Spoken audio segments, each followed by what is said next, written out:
अस्सलाम वालेकुम। आज का हमारा टॉपिक इंतहाई अहम है और वो टॉपिक है जी रेंज के हवाले से। मैथमेटिक्स के अंदर रेंज एक इंतहाई अहम टॉपिक माना जाता है। बहुत से बच्चों को, बहुत से कैंडिडेट्स को इशू आ रहा है रेंज कैसे निकालनी चाहिए और कैसे निकाली जाती है। तो उनको बड़ी ही इजी ट्रिक बताऊंगा। बहुत ही शॉर्ट टाइम में विद इन फ्यू सेकंड्स आप रेंज निकाल लेंगे। चाहे वो आपका पीपीएससी का पेपर हो, एफपीएससी का हो, सीएसएस का हो, यूपीएससी का हो, and all across the world competitive exams when you have to find out range.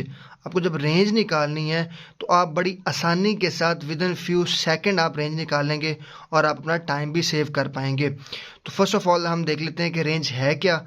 तो रेंज हमारे पास क्या होती है? रेंज का अगर फार्मूला देखें तो रेंज हमारे पास है, range is equal to maximum value minus minimum value. किसी भी क्वेश्चन के अंदर जो मैक्सिमम वैल्यू होगी, अगर हम उसमें से मिनिमम वैल्यू को निकाल देंगे तो हमारे पास रेंज आ जाएगी।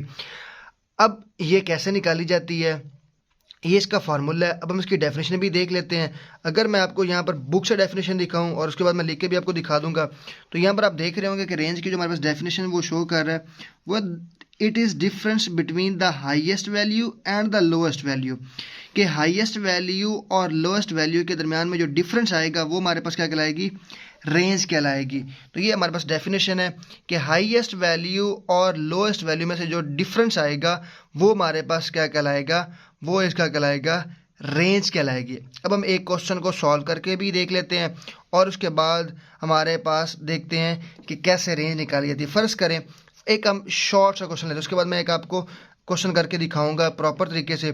फ़र्ज़ करें हमारे पास एक प्लेयर है, उसने जी 3 मैच खेले हैं। फ़र्ज़ करें जी हमारे पास आ जाते हैं शाहिद अफरीदी हैं, उन्होंने 3 मैच खेले। उन्होंने पहले मैच में स्कोर किया है जी 50, दूसरे मैच में स्कोर किया है 70, तीसरे मैच में स्कोर किया है 90। तो अब इसकी रेंज क्या होगी? तो रेंज का हमारे पास फार्मूला क्या है? मैक्सिमम वैल्यू, मैक्सिमम वैल्यू में क्या है? 90 है, और इस माइनस मिनिमम वैल्यू, तो मिनिमम वैल्यू हमारे पास क्या है? 50 है। तो यहाँ पर जो रेंज आएगी वो क्या आएगी? वो आएगी हमारे पास 40 आएगी। अब ये हमारे पास रेंज निकालने का फार्मूला है। अब हम देख लेते हैं अगर हमारे पास ज़्यादा वैल्यूज़ हों तो हम कैसे रेंज निकाल पाएंगे और हम कैसे रेंज को एज अ लॉन्ग क्वेश्चन के तौर पर हल करेंगे या शॉर्ट क्वेश्चन जो एक नंबर से ज़्यादा का क्वेश्चन होगा। ऐसा नहीं है कि सारे क्वेश्चन एक ही नंबर के आएंगे, वो क्वेश्चन जो एक नंबर से ज़्यादा के होंगे उनको हम कैसे निकाल पाएंगे रेंज उनकी, तो वो भी इंशाल्लाह हम इसी वीडियो के अंदर देख लेते हैं। अगर हम पहले क्वेश्चन की बात करें तो पहले क्वेश्चन के अंदर हमें उसने कहा है find the range of these quiz scores. हमारे पास बच्चे हैं, उनके क्विज़ लिए गए हैं और क्विज़ के जो स्कोर आए हैं, मतलब नंबर्स आए हैं, वो 93 हैं, 79 है, 83 है, 89 है, 90 है, 71 एंड 85 है। अब हमने यहाँ से निकालना है रेंज। अब रेंज निकालने के लिए सबसे पहले हम क्या करेंगे? हम इसको तरतीब दे लेंगे। ये देखें, अगर आपने एज अ सब्जेक्टिव क्वेश्चन हल करना है, अगर आपने ऐसा क्वेश्चन जो एक से नंबर ज़्यादा का हो, 2 नंबर का हो, 3 नंबर का हो, 4 नंबर का हो, वो मैं आपको पहले कराता हूँ, फिर मैं आपको कराऊंगा कि आपने with in few second short time के अंदर कैसे आप इसको हल करेंगे, तो वो भी आपको मैं बता दूंगा।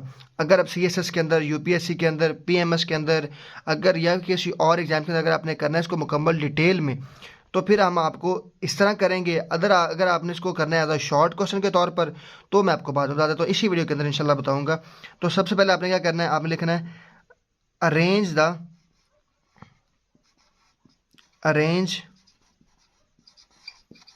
The score. तो हम इसको क्या करेंगे? अरेंज करेंगे, इसकी एक तरतीब लगाएंगे।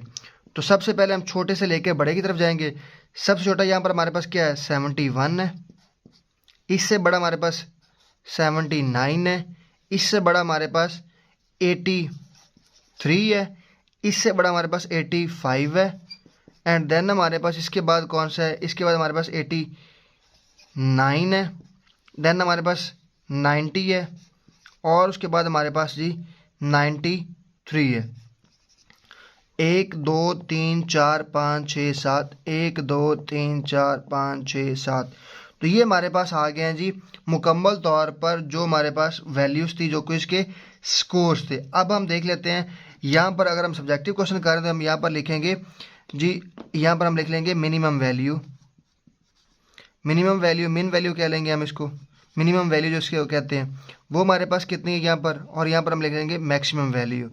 मैक्स वैल्यू हम यहाँ पे शॉर्ट लिख लेते हैं, आप इसको मैक्सिमम वैल्यू ही लिख लीजिएगा। तो मिनिमम वैल्यू हमारे पास कितनी है, मिनिमम वैल्यू हमारे पास यहाँ पर है 71, और मैक्सिमम वैल्यू हमारे पास कितनी है, वो है 93। अब हमने यहाँ से निकालनी क्या है, हम यहाँ से इसके अब निकालेंगे रेंज। तो रेंज हमारे पास क्या आएगी यहाँ पर, आपको पता है कि रेंज निकालने का जो फार्मूला है वो है जी maximum value, max value, maximum, maximum value जो इसकी माइनस जो हमारे पास है मिनिमम वैल्यू। तो यहाँ पर जो हमारे पास मैक्सिमम वैल्यू है वो आपको पता है क्या है, मैक्सिमम वैल्यू हमारे पास ये 93 है, एंड मिनिमम वैल्यू हमारे पास है वो है जी 71। तो जब हम इसको माइनस करेंगे तो हमारे पास आ जाएगी 22। तो ये बेसिकली हमारे पास आ गई है रेंज। तो ये हमारे पास क्या आ गई है, ये हमारे पास रेंज आ गई 22। अगर हम इसी क्वेश्चन को एज अ शॉर्ट फॉर्म में करना चाहें, क्विक टाइम के साथ करना चाहें कि हम जल्दी, अगर वन पेपर एमसीक्यू के अंदर आ जाता है और हमारे पास टाइम कम है, उसको हम शॉर्ट तरीके से करना चाहें तो वो कैसे करेंगे वो हम देख लेते हैं। देखेंगे अगर आप इसको शॉर्ट पीरियड ऑफ टाइम के अंदर करना चाह रहे हैं और अपना टाइम बचाना चाह रहे हैं तो दो तरीके हैं। सबसे पहला तरीका ये है कि आप इसको तरतीब दे लें, इसको अरेंज कर लें, ताकि आपको पता चल जाए कि आपकी सारी वैल्यूज लिखी जा चुकी हैं और आप कोई वैल्यू छोड़ ना पाएँ और आप जल्दी से इसको माइनस कर लें। अदरवाइज अगर आपको पता चल जाएगा कि हाँ आपको छोड़ नहीं चाह मतलब कोई वैल्यू छोड़ नहीं पाएंगे और आप सारी वैल्यू को ध्यान में रखेंगे, तो यहाँ पर आप डायरेक्ट क्वेश्चन में देख लें सबसे छोटी वैल्यू कौन सी हमारे पास, सबसे छोटी वैल्यू हमारे पास 71 है और सबसे बड़ी क्या है 93 है। तो 93 में से 71 निकालेंगे तो 22 आ जाएगा। दूसरा तरीका हमारे पास क्या है कि हम ये करेंगे, इसको अरेंज कर लेंगे सिंपल से, हमारे पास टाइम भी बच जाएगा और हम इस टेंशन से भी दूर हो जाएंगे कि कोई वैल्यू हमने यहाँ लिखते वक्त छोड़ तो नहीं दी, या फिर जब हमें पता चला कि 93 है 71 है तो यहाँ पर कहीं 95 ना लिखा हो, यहाँ पर या कुछ 63 ना लिखा हो। तो उसको पहले हम क्या करेंगे, तरतीब लगा लेंगे और तरतीब लगाने के बाद जो हमारे पास सबसे छोटी वैल्यू होगी और सबसे बड़ी वैल्यू में से हम सबसे छोटी वैल्यू को माइनस कर देंगे, हमारे पास 22 आ जाएगा और ये फाइनली हमारे पास रेंज आ जाएगी। इसके ऊपर इंशाल्लाह मैं मज़ीद भी वीडियोस बनाऊंगा प्रैक्टिस के हवाले से। तो ये सारे टॉपिक्स मैं वन बाय वन सारे प्लेलिस्ट अलग अलग बनाता जाऊंगा और आप अलग अलग प्लेलिस्ट के अंदर जाकर आप ये सारे के सारे क्वेश्चंस को हल कर लेंगे। अब आपने करना है कि sir maximum value minus minimum value करनी होगी। तो ये थी हमारे पास आज की वीडियो, दुआ में याद रखिएगा। स्टे ट्यून, अल्लाह हाफिज़।